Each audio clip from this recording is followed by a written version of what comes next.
Good evening, Wood County. I'm Brooke Ebersole, General Manager here at BG24 News. Every week we bring you the stories that matter most on campus, in the community, across the state, and across the nation.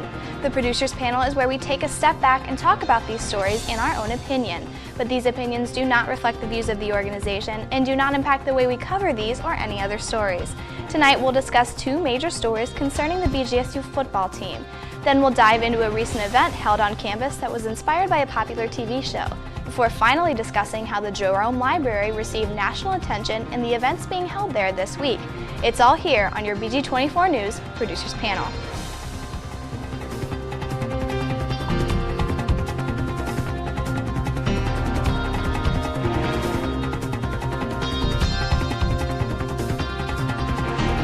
Thanks again for joining your Producers Panel today. I'm going to take a minute and introduce our panel here. To my right is Sports Director with us, Katie Warnke, and to Katie's right is Executive Producer Matt Heitkamp. Thanks for joining me again tonight, guys. Thanks for having us. No problem. Yesterday, police arrested cornerback sophomore Nick Johnson on misdemeanor assault charges. Last week, Johnson allegedly struck a woman whom he was dating. The university announced that Johnson is indefinitely suspended from the team. Well, Katie, I know we were talking about this before we went on air, and you said that really took a hit to the defense for BG's football team. Oh, it absolutely did, especially after losing key players like Brian Sutton, Gabe Martin, Jude, IJ Barima. We lost a lot of key players on our defense, and Nick Johnson was a freshman last year who led the MAC in interceptions with 5. He also tied the school record for interceptions with 5 as a freshman. So he was a huge player to this defense, and now that he's gone. Very arguably the best defensive back that the team had, and when you lose someone like that, especially to something like this, it's troubling. It absolutely is. There's not a chance that you don't think that they'll bring him back, or that this would get resolved by any means, or? I would say no. I suppose that would be kind of like bringing Ray Rice back. It's kind of ongoing. Yeah, I mean, he was charged, but yeah, I mean, obviously when the tryout and all that comes around, new details will come to light. But yeah, until then, it's just you gotta move on, as if not, you're not going to have him. I mean, that's what I would do. That's what the coaching staff would have to do. Yeah, I do think BG did a fairly good job of keeping this sort of under wraps until they kind of got all the details sorted out. Because, you know, this happened. It happened last over a week ago. Yeah, and he just wasn't arrested until yesterday. Like the news really broke yesterday afternoon, you know, right before our news show. And we were, you know, scrambling to get that in. But, you know, it was interesting to me because normally when you hear about it, it was like it happened that morning, you know. But, like, I think they did a really good job of kind of keeping those details, like, okay, we don't know what's going on yet, you know. And you really can't say anything until you do know what's going on. Right. They got a good PR rep, man. Like. Yeah. I think one thing too is just how the university's handled recent events with the athletic department, with Chris Jans, and then with Nick Johnson. They've handled it very swiftly and they've taken action very quickly, and I think it reflects good on the athletic department and how they're handling these types of situations. Yeah. You have to the university has to make these decisions, because if they don't, then the NCAA gets involved. And then when the NCAA gets involved, it can get a lot worse for the university. Yeah. We have seen that at Ohio State. We've seen it at USC.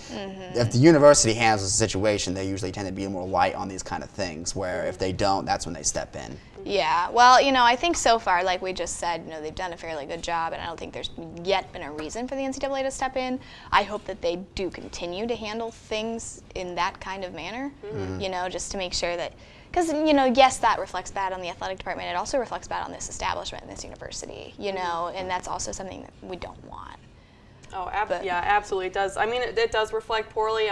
I think what we have to keep in mind, though, is that one player does not reflect the entire athletic department, the entire football team. And one coach the same way. Yeah, one coach does not reflect the entire basketball program. Yeah, that's also very true. Yeah. So just got to focus on moving forward, really, at this point. Absolutely. Yeah. Well, in lighter news about the football team, Matt Johnson was recently named starting quarterback. Johnson was starter 2 years ago, but sat out the majority of this past season due to an injury. I was happy. You know, I said this before. You know, me and James both had the mindset that, you know, we were going to be the starter. So, you know, when you hear that you're the starter, you feel you know, overjoyed, but also at the same time, it's what I expected. You know, it's what I wanted to hear. It was amazing to watch Matt work with the 2s and the 3s, and how much production and productivity he had with guys that weren't as good as the 1s. And when you started looking at the productivity of Matt with the 2s and 3s compared to the other guys, it was pretty clear who was making the rest of the guys play better. Well, we definitely went from something that really looked not so positive on the team to something that looks very positive on the team, from one end of the Johnson spectrum to the other end of the Johnson spectrum. Yep. Oh, absolutely. Something that's, like you just said, extremely positive for this team. Having Matt Johnson back as starting quarterback is big. He won the MAC championship for us 2 years ago. While James Kanapke led us to the MAC championship, James Kanapke he's had problems dealing with high-pressure games. And interceptions and turnovers. Interceptions, turnovers, not getting touchdowns when we need the touchdowns. So having Matt Johnson back, who has that experience, he's a redshirt senior this year, it's definitely going to be good to have him back. Well, let me ask you this. Was it ever a controversy? Because obviously that was the thing, between Kanapke and Johnson, because Johnson is missing a year. Is Kanapke the better choice? That's what they said. Well, some people may have said. Was it ever really a competition? I mean, Matt Johnson was obviously way better on paper. I don't think it was like the competition that we're seeing at Ohio State right now between quarterbacks. Which is insane. Yeah. But I think there was talk, though. James Kanapke was coached under Dino Babers, and he did take that offense in Dino Babers' first year as head coach. So Kanapke did have that experience, especially with some of the younger guys on this team like Roger Lewis. But I think when you look at Matt Johnson's overall stats compared to James Kanapke's, it's heavily in favor of Matt Johnson, just the quarterback ratio. Matt Johnson had 25 touchdowns, while James Kanapke only had 15. And James Kanapke had 12 interceptions with those 15 touchdowns, where Matt Johnson only had 7 interceptions. So I think it just came down to, Dino Babers even said it came down to who worked better with the 1s and the 2s and the 3s. And that was Matt Johnson. Yeah, and we saw what he did in the MAC championship game 2 years ago, which was just phenomenal. And then the hope is that he can, take where he left off, because obviously missing a year can't have major impact. Sitting out a whole entire year, but now that hopefully he's had season, he played in the spring game, which was important. So he should be ready to go. Hopefully come fall. Yeah, absolutely. We have to, I think, be a little concerned about his hip, because he did sit out for an entire season. That's just about to ask if it was a leg or if it was a hip. Okay. It was his hip, and he sat out for the entire season. But it's good to have James Kanapke as the backup still, as the number 2 quarterback when he did play the whole season. Yeah. Someone to have experience is always good as a backup role. And who knows, they can maybe even try to fit him into the offense in ways. We've seen so many college offenses do that. A 2-quarterback system, a lot of them have been. Yes, absolutely. Yeah. Well, coming up when we return, the Hatch took place on campus last week. We have an inside look at that popular event. Stay with us. BGSU hosted its 3rd annual version of Shark Tank, known as the Hatch, last week. Reporter Nick Dombey went to the Stroh Center to witness the event. From my knowledge, you were impressed by everything you saw there, or? I really was impressed. I'm trying to remember it. It's hard to believe it was last Wednesday already. I donated blood that afternoon, so I was still a little lightheaded. I was lightheaded doing that, but I remember there were a lot of really cool inventions that were pitched. One of them we had an interview with. It was this one girl. She came up with MuSync. It was MuSync. It's kind of a silly name. It's sank. So 2 people listen. Someone's listening on your phone, and you want to listen to the same song that they can just with the sync app. Just with the touch of a button, boom, you can both be listening to the same track at the same time. Wow. You said it's better than sharing, your friend's gross earbuds. Instead of sharing earbuds, you can just with an app, you can do that. And she was one of the few people who actually got, got the investments right away. Oh, really? Oh, good. I think there was only 2 that actually got the right away investments. A lot of them were like maybes. Yeah, there was a 3rd one that did get invested. She came up with an idea that was for cystic fibrosis, I think it was, and it was talking about how she wanted to like divide up the calories, and then halfway through she found out that the University of Cincinnati was working on that exact same thing project, and she said, well, I can't really do that since they're working on it, but I'm asking for a donation instead. And they all just went, yeah, we can do that. So. Well, we actually can take a look at some of these inventions. We've got that package for you now. We're going to go ahead and take a look at Nick Dombey at the Hatch event. Students and community members gathered at the Stroh Center for BGSU's 3rd annual The Hatch. The competition allows potential entrepreneurs to propose their ideas to business investors. The innovative ideas ranged from translating teddy bears to 3-in-1 lawn game sets and a synchronizing music app. Junior Devin Williams, creator of MuSync, was one of 2 contestants that won support from the investors. It was a shock to me, but I'm so excited and thankful for that opportunity. Many of the proposed ideas focused on connecting people together. which was Devon's main goal. We love music and we love to connect with people, and so I figured if I could come up with something that brought music and the connections of people together, then that would be perfect, and that's exactly what MuSing does. The dean of the business college, Raymond Braun, said this year's hatch was excellent. Students were very well prepared. The investors asked good questions. Mentors did a great job advising, so another successful year. Williams says this experience has now opened doors for her own business. Just learning. I want to learn how to do this. I now have the opportunity. I've started my own business, and now I have the funds to do that, and they want to work with me. At 20, I'll be 21 in May. At 21 years old, I will have started my own business, and so that's exciting for me. That's a huge accomplishment. The Hatch event continues to grow each year and encourages students from all majors to participate. All of the 9 contestants were presented with an opportunity of a lifetime, and the Hatch was a major step towards making their dreams a reality. Reporting for BG24 News, I'm Nick Dombey. Well, Nick, there was our creator of MuSync there in the flesh, kind of, you know, and we were talking about that they can touch their phones together, or it's just an app? I think it was just an app, kind of Okay. like basically a version of Pandora that like just uses your library. Because you talked about integrating advertisements into it, Oh, which okay. that was the part she lost me on. It was just kind of like, well, I'd rather pay like 99 cents for it or something, Yeah. so that way it'd be advertisement free and then be able to use that. That is one thing, you know, that annoys me about Pandora and the iHeartRadio and all Well, those. that's how they make their money. That is how, yeah. That's how they make their money. So I mean, that's unless you want to people pay for a subscription, and I know a lot of people. I mean, I myself would rather watch a couple ads here and there and then actually pay Yeah. every month or something for a subscription. What is it, Spotify, that you can either do that version or you can pay and not? A they lot of have- those things have different Really, they have Spotify, different yes. versions? Yeah. It's Okay. like upgrade to this plus and it's radio free.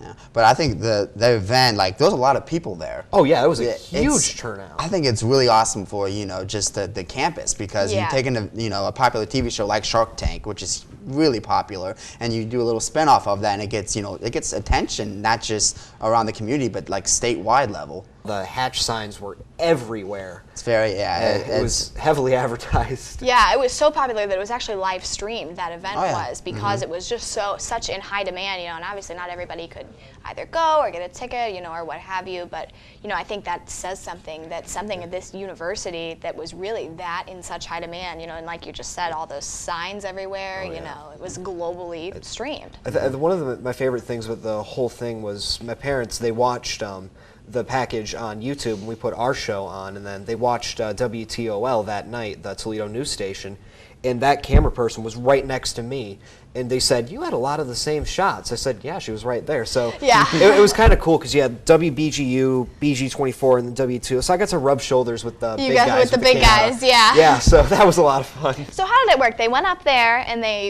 introduced themselves and introduced their product, or? Yeah, it was, you go up and then you introduce yourself, and then you had 6 minutes to make your, you had like I think it was 4 minutes to make your pitch. It was divided out, and like your appeal, and like explain like the financial process, like economic things that are way above my head. Yeah. And then afterwards, the judges would just kind of ask questions like, okay, well, is this the profit you're asking? Is this the right price? Yada yada, things like that. And they're not just so much judges as they're investors, is what they Yeah. are. Yeah. And so, and then whenever they do that, they discuss, well, we like what you said about this, we don't like what you said about that. So at this time, we are going to invest, or we are not going to invest. Yeah. Is it like Shark Tank, you know, how they say, okay, I like it, but instead of 30% of the profit, I want 50% of it? Exactly. did say that. Yeah, they Really? they Okay. would go over numbers and stuff, and like a lot of them, they didn't say yes or no. They said pretty much maybe. Like, you need to work on these numbers, you need to work on this kind of thing, and then get back to us, and Okay. we'll let you know. Yeah. It really is like a cool event for the university to have put on, and for it to be in such high demand, you know, looks great on this establishment. It really does. Well, coming up, the panel and I will discuss the recent national ranking the Jerome Library received and some of the events the library is hosting this week. Stay with us. This week is National Library Week, and a national website recently gave BGSU's library a high ranking. CollegeRank.net ranked the Jerome Library the 11th best in the nation. The website selected the top 50 libraries, and the rankings are based on book collections, history, and on-campus experiences. Well, I know earlier in the year I did a story about the construction they were doing on the library, and students were complaining, it's too loud, I can't study in here, but now look where we are. Here we are 6 months later, and oh, the Jerome Library, it's so nice, it's such a great environment. Which is impressive, because if you look at the list, there are top universities. Yale is 50. Wow. Yale is 50, and you got you got Harvard, you got Stanford, you got Ohio State. They're all in there. Yeah. And then BGSU, we sneak in there at 11, and it is impressive, and it's pretty awesome. But it has to be because of the archives, I think. Oh yeah, with this being National Library Week, one of the people I followed around, we did the interview on the 5th floor because that was about the best quiet place we could get, and we were talking about the archives there, and the 5th floor, that's just local, and they said, yeah, like we have basically everything you need with Wood County. Like we work with the historical societies and get everything. Like I haven't even dove into the archives yet, but that's something I'm going to do. Yeah, now correct me if I'm wrong, the 5th floor is off limits to the public, correct? You have to have some kind of special VIP. It's like the Great Lakes floor, yes, which is where a lot of those archives are housed. It's not really a VP. Like I kind of imagine it like the room with all the crates at the end of Indiana Jones. It kind of like in there, you have to have a special form, and they go and get the things, and they have to bring it out to you, like, and then say, "This is I want to see 1950s."